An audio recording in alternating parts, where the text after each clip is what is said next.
All right, what's up guys? Ethan here with 6x6 Archery.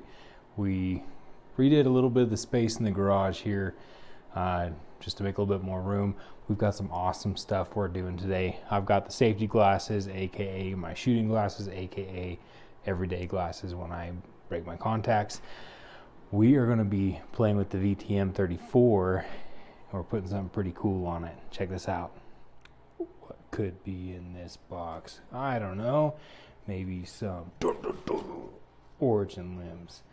So we're gonna make this bow either look really cool or really not cool. We're gonna have origin limbs, buckskin riser, and we're throwing on some Gasco strings. Let's see what it looks like. All right, got the dampeners off, got the cord off from the rest. We're gonna throw it in the press and really take it apart now. All right, guys, got it pretty much taken apart. We'll pop the limbs out. We'll pop these guys in. If you guys are doing this tool right here, Hoyt makes, the HBX cam tool, definitely worth having. I mean, you don't have to have it, but it just makes things more convenient. So I'd suggest it. So we've got a little interesting development. Just discovered something. So this bow has never been shot. All right, I'm replacing these limbs. These are just for fun to put camo limbs on. I think I'm probably the first guy that ordered replacement limbs for the VTM.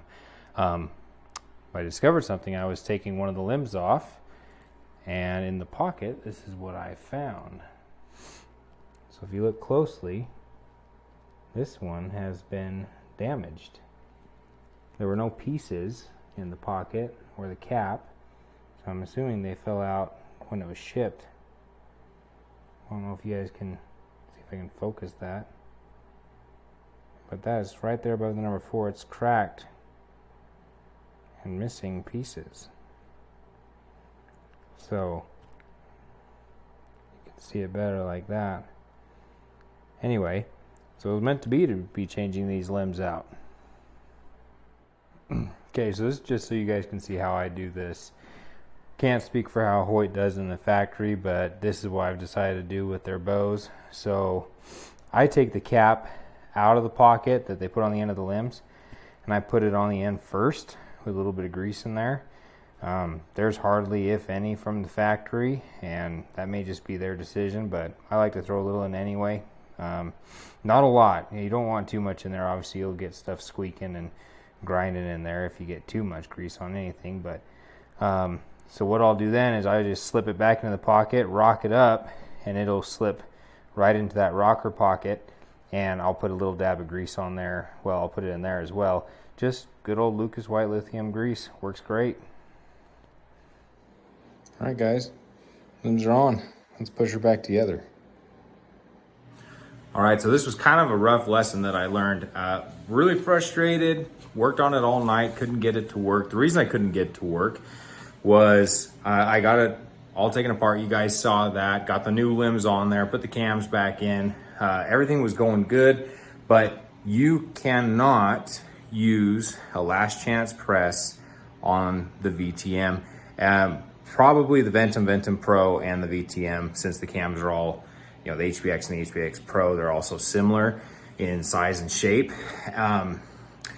For regular work and stuff, I'm not saying you can't. You can use the last chance press with these bows and it'll be just fine. But to relax the limbs and then put new limbs back in, you run out of clearance. I've done everything in my power to try and get it back. I was able to finagle it, get the strings back on. But when you go to let go, those cams cannot rotate enough before they're touching the blocks on the press. And I'll show you that where I was running into trouble. And so I, you know, like everyone else, hopped online to see if anyone else had this problem, found out that they are. And I don't think some guys understand that, yes, you can unstring and do pretty much the majority of the work you need to do on a bow, on those bows with the last chance press. And that's why I love this press, because I mean, it's fast, easy, and I've used it on a lot of different bows. But to do a limb swap, not recommended. You just run out of clearance when you go to restring those limbs. And it's a real pain in the butt.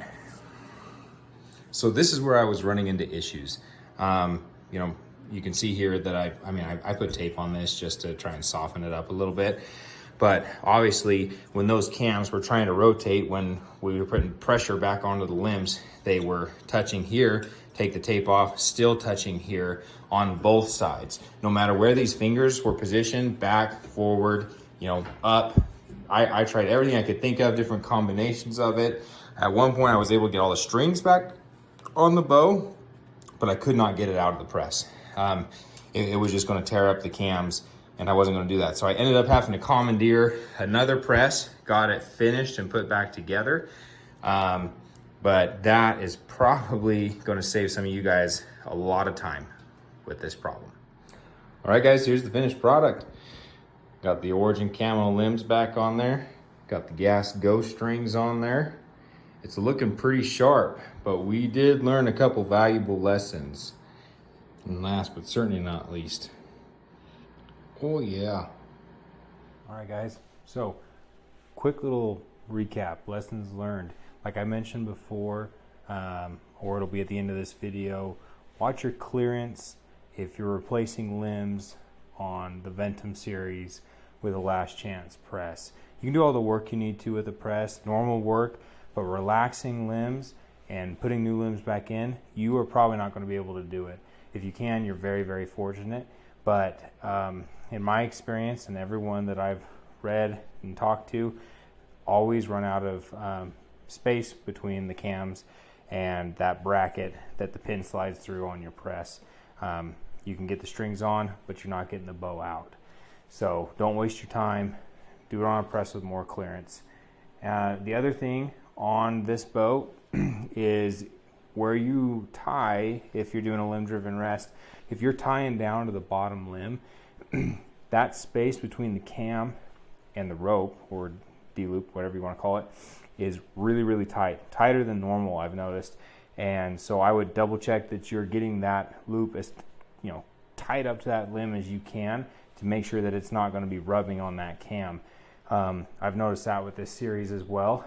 You may have to just use your spacers and shift that cam over.